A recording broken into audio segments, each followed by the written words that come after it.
Welcome everyone. This is a quick teaching and learning guide for Google Read and Write. Google Read and Write, as you know, is an intuitive and easy to use personalized support to make documents, web pages, common sort of files such as Google Docs, PDFs, EPUBs, etc. accessible to our students and to us. It does help in making reading, writing, research, and summarizing that much more accessible to all of our students. Um, so let's quickly take a look at the Google Read and Write toolbar. In order to activate your Google Read and Write toolbar, we you will want to go to something that looks like this is just a quick toolbar, and the highlight of the toolbar, what the tools do, and we'll talk about it. But this is how you would be adding Google Read and Write to your Chrome if it's not there already. And if it's there, you will be able to see it like this purple icon. And if you want to add it, all you'll have to do is go to the Google Web Chrome Store, and then you can install it. You want to make sure that you are in the Watertown email account, which is the reason you need to be in that email account when you're installing and using Google Read and Write, because we have the premium version and then you can use it extensively. So here what I've done is I've opened up a Newsela page, which is a web page, and then I can turn on my Google Read and Write by just clicking on this icon, and then all of these options are available to me. So the first option here, let's quickly go down here, and I'm going to unhighlight these. Okay, so if I want this to be read to me, I'm going to select this text, and then I'm going to click on the play icon. Confirmation hearings have begun for President Joe Biden. So there is a specific tone and voice that's used to read this article back to me, and I can change that voice by going into these three little dots and then into the option. And here you can see that the voice is that of US English Ava, but I can choose any of the other voices that are available to me. There are many of those. I can change the speed right in here. I can also change the translation option right in here. So if I want, I can choose any of these options, and those would be the translation options that will work for me. So with that in mind, you can read, pause, stop with these three buttons. The first one is called a prediction button. So let's say I am going to a Google Doc that I just created, and I want to um, type in a word directions. And you can see that with the prediction on, I am actually getting options for what I want to print. So I can choose the direction, directions, directing, all of that. And it's quite helpful for students when you have some of these options available to them.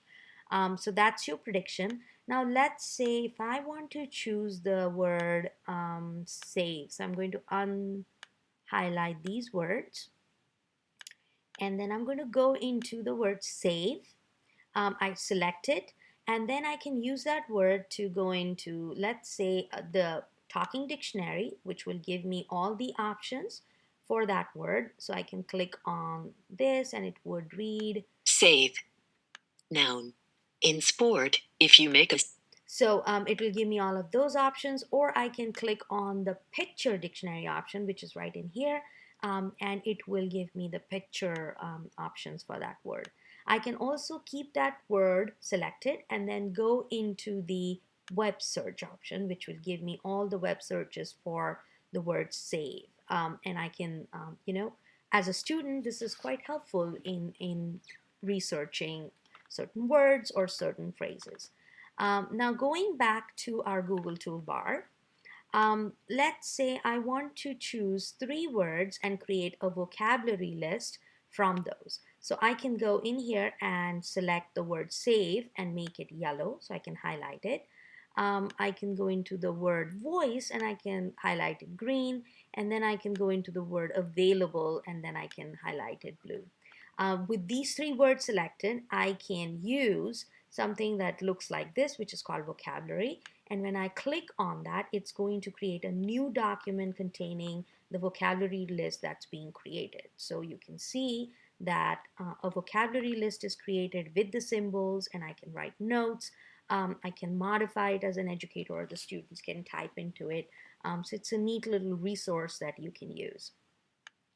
In addition to that, with, let's say, in an article, if I choose three highlights like these, and then I want these three highlights to be included in an article that I'm writing. So I can use this option, which looks like a color wheel and says collect highlights. I can click on that and I can select by colors, and I can say OK, which gives me another document automatically created into your Google Drive, where it's going to give you the selections, the highlighted selections, and the article that the selections came from. So the copyright guidelines are quite neatly followed within this tool. So that was a quick review of a few of the tools here. This particular one, the Audio Maker, is also super helpful. I'm just going to unhighlight these. As you can see, I'm using that unhighlight or light clear highlight tool, and it clears highlights.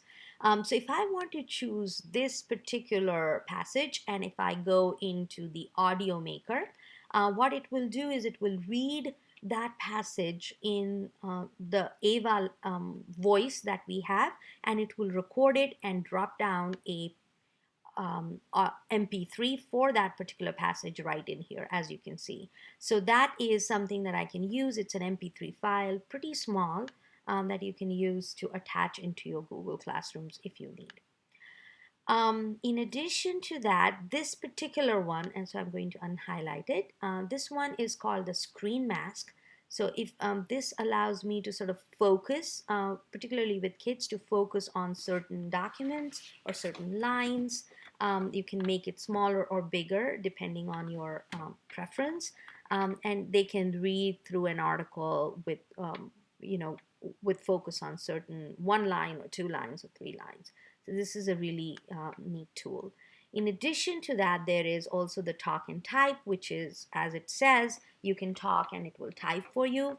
This is particularly helpful if you have a child who is struggling with typing, or is sort of on the is not comfortable expressing using the typing, but they can talk and it will capture what they are speaking, or what they are talking.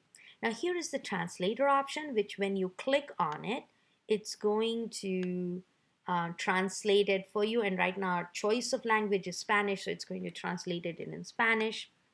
And lastly, I also wanted to point out this particular one, which is the practice reading out loud.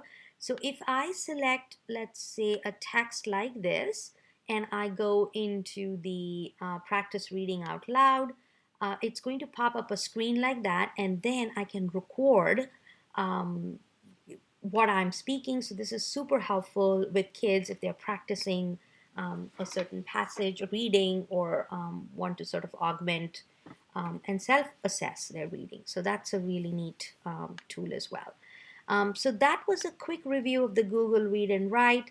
We've looked at most of the options in here, but if you have any questions, please don't hesitate to reach out to me anytime, or you can also, there are a lot of resources. I'm going to link this handout, this presentation onto our EdTech for All website. So please feel free to click on any of these. This quick reference guide is super helpful because it has all of the tools available and sort of a quick description of that. There is also helpful video links which look like this, and you can look through them, and they're very quick. So it's sort of 2-minute, 3-minute videos which are super helpful.